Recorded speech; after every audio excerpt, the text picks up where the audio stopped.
Let's start with the theory of knowledge and people having wills or making choices. This is a really good clip, and it is Richard Dawkins. The first part is Richard Dawkins. He's engaging on the issue of naturalism or materialism, talking about human will. Are humans making choices, or are we just the byproducts of a universe that didn't have us in mind? Are the choices we make just the result of chemical responses, and we can't help being what we are? Let's get into it. This is, again, Dr. Richard Dawkins. I suppose, Dr. Dawkins, I would ask this to you. Is there a scientific basis for the concept of free will in human beings? And if not, is there a biological evolutionary reason why all of us believe we have free will? The late Christopher Hitchens, when asked, does he believe in free will, replied, I have no choice.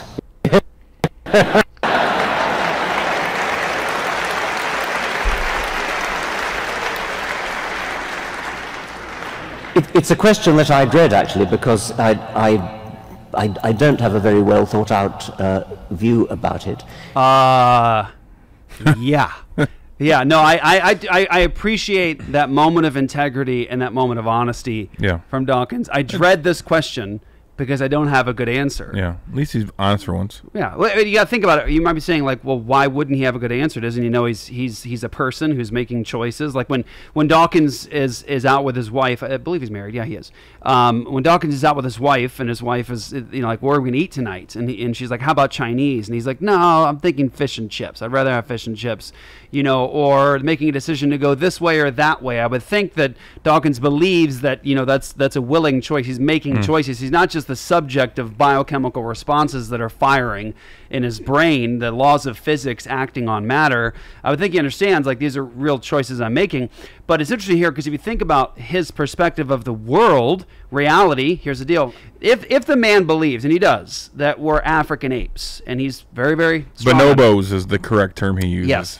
Yeah, he's very, very convinced of that himself, that we're just African apes, that we are just stardust. He's with Sagan and all the other guys that would say, we're all just stardust in a universe that didn't have us in mind. If you take that perspective, one must ask, well, if that's what we are, if we're just a bunch of meat bags firing chemical responses in our brains, well, then are we really making choices, or are we just a slave to our biochemical responses? Are we just slaves to our own nature in terms of material, just stuff? I mean, is there any meaning in all this? Any real choices being made by us, or can we just not help it? And that's where the joke comes from, by the way. Christopher Hitchens is an atheist, and someone says, do you believe in free will? And he says, well, I have no other choice. In other words, it's a deterministic perspective that because this is a material universe, I can't help it. I mean, this is just, it's a mixed conversation. But they don't really have an answer, and I do appreciate that he's honest enough to say, I dread this question. I understand why you do.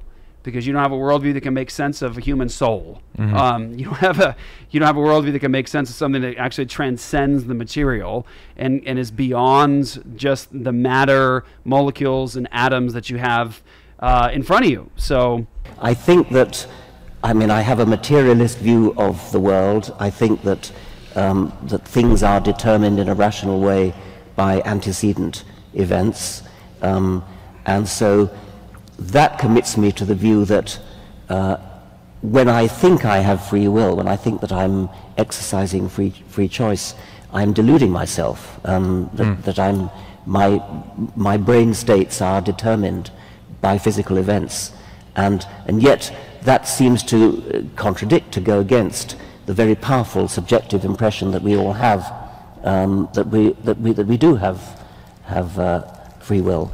I think all I can do is recommend the works of my colleague Daniel Dennett on the subject, which are fascinating. And there's a new book by another one of our colleagues, Sam Harris, on free will is coming out. But yes. But I also have to agree that I think. Well, this is an important area for them to start to delve into and to provide answers for, because if you take the premises that they give to you, given their worldview and the framework that they give to you, naturally it's going to start to bring out the questions of the students. Well, if all this is true and it's just material it's just a material universe, well, then the choices that I'm making, are they really my choices? Like, are these really choices what's an I in that worldview in the first place, that I am freely making? And of course, if you can follow Dawkins' worldview there in terms of the thought processes, the decisions that he's making, first of all, he doesn't believe there's any ultimate moral ought above any of those decisions. They're just decisions, left, right, up, down, yes, no. I mean,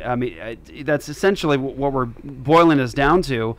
He says he follows a scientific or a materialistic perspective. There has to be a rational reason from getting to point A to point B, and that all events are because of antecedent events.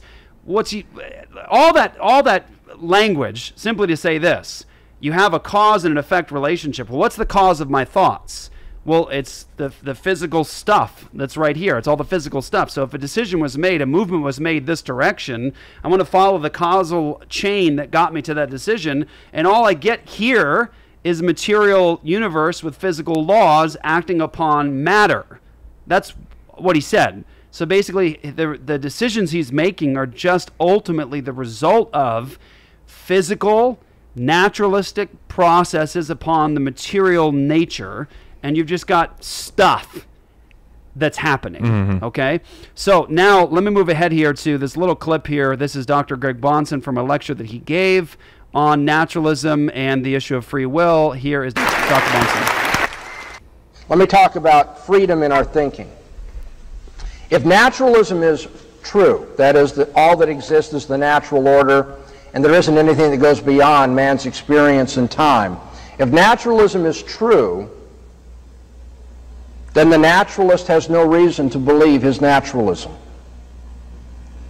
You write that down and I'll explain why it's true. If naturalism is true, the naturalist has no reason to believe it. Has no reason to believe it. Because you see, naturalism says all of our thinking is just electrical chemical responses. All of our thinking is subject to the laws of chemistry and physics. Which is to say, all of our thinking is determined by the factors in the physical world or in the physical brain, in the environment around us. All of our thinking is, in principle, predictable then, because it's just following the laws of nature. Usually, more sophisticatedly put, the laws of physics and biology and chemistry and so forth. But the point is, human thinking is just the species of the physical world and its operation. Human thinking is just, it's on the same order, but not the same level of sophistication as weeds growing.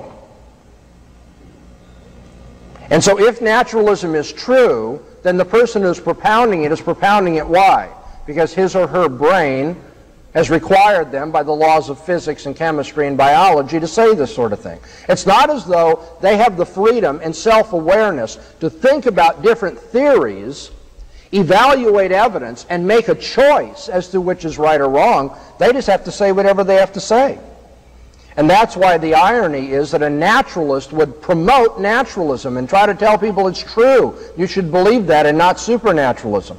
The answer is, if naturalism is true, so that your brain is just working on the laws of physics, then you have no reason to believe naturalism is true. It's just the laws of physics requiring you to say that.